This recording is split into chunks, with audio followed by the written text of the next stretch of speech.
This is an introduction to young contemporary artist Georgina McMaster, who was born in 1981, studied at Edinburgh College of Art between 1998 and 2002.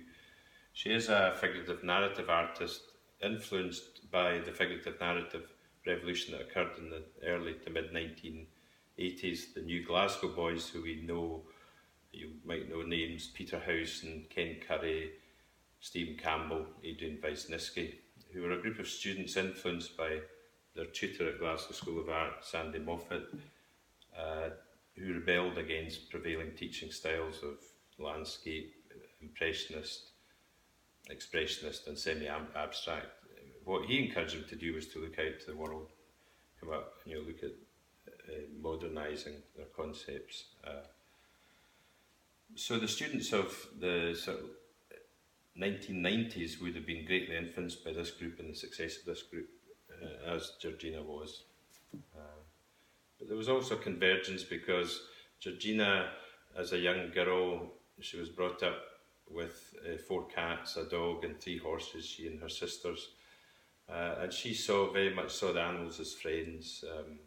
So she drew basically the influence of figurative narrative and her love of animals to form her subject. If we look at the composition, it's a fairly typical composition from Georgina.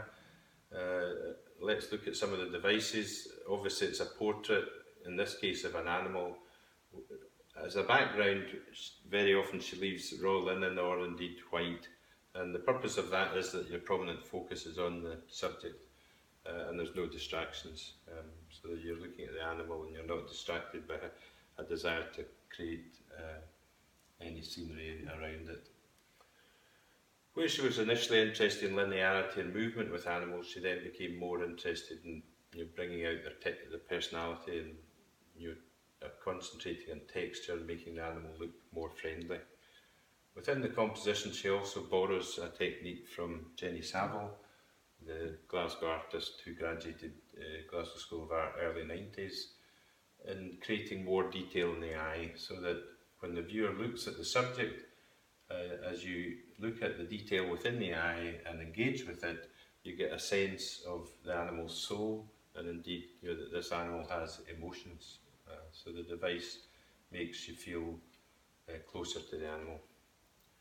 In this case, this is Drummond, which she also does very cleverly by giving them human names.